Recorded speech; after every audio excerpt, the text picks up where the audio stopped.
গণনাত বাংলাভাষী লোকসকলক অসমীয়া ভাষা লিখিবলৈ আহ্বান।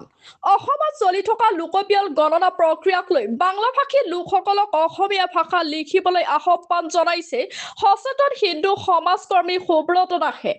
লোকপিয়ল গণনাৰ সময়ত প্ৰতিগৰাকী নাগৰিকে নিজৰ পৰিয়ালৰ সঠিক তথ্য প্ৰদান কৰাৰ লগতে গণনাকাৰীসকলক প্ৰয়োজনীয় সহযোগিতা আগবঢ়াবলৈ আহ্বান জনাই সুব্ৰত দাসে।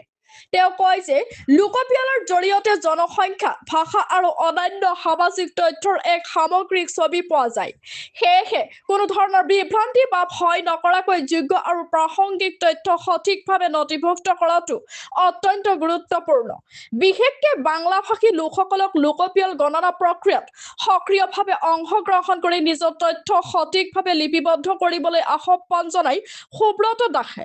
লগতে লোকপিয়লৰ সময়ত গণনাকাৰীসকলক সহযোগিতা কৰি এই গুৰুত্বপূৰ্ণ প্ৰক্ৰিয়াটো সফল কৰি তুলিবলৈ সকলোৰে প্ৰতি আহ্বান জনাই তেওঁ। নমস্কাৰ, জয় আই অসম। আজি মই অসমৰ বেংগলী ভাষা মানুহ এটা আহ্বান কৰিব খুজিছোঁ যে এইবাৰ লোকপিয়লত আমি অসমীয়া বুলি লিখিতভাৱে আমি পৰিচয় দিম। কাৰণ আমি হিন্দু বঙালী মানুহ, অসমত আমি অসমীয়া। এই মাটিয়ে আমাক খুৱাইছে, ডাঙৰ কৰিছে, পঢ়াইছে, বিজনেছ দিছে। ইয়াৰ প্ৰত্যেকটা বস্তুৰ লগত আমি জড়িত। এইকাৰণে আমি অসমত থাকোঁ যে আমি অসমীয়া। আমি লোকপিয়লত এইবাৰ আমি পৰিচয় দিব লাগিব যে আমি সঁচাইকৈ অসমীয়া। বঙালী ভাষা, মুছলমান, তেওঁলোকে কি লিখিছে আমাৰ লগত কথা নাই, কিন্তু আমি হিন্দু বঙালীক আহ্বান কৰিম, আকৌ মই সেৱা কৰি ক'ব কৈছোঁ, আহ্বান কৰিম যে আপোনালোকে এইবাৰ লোকপিয়লত অসমীয়া বুলি লিখক। তাৰ মাজতো আমাৰ বয়সৰ বা আমাৰ অলপ এডুকেশ্যন থকা ল'ৰা ছোৱালীখিনিও গাঁৱে গাঁৱে এইটো বস্তু প্ৰচাৰ কৰিব লাগিব। অলৰেডি মই 7টা মিটিং কৰিছোঁ। দৰং জিলাত, কালাইগাঁৱত মই মিটিং কৰি আছোঁ।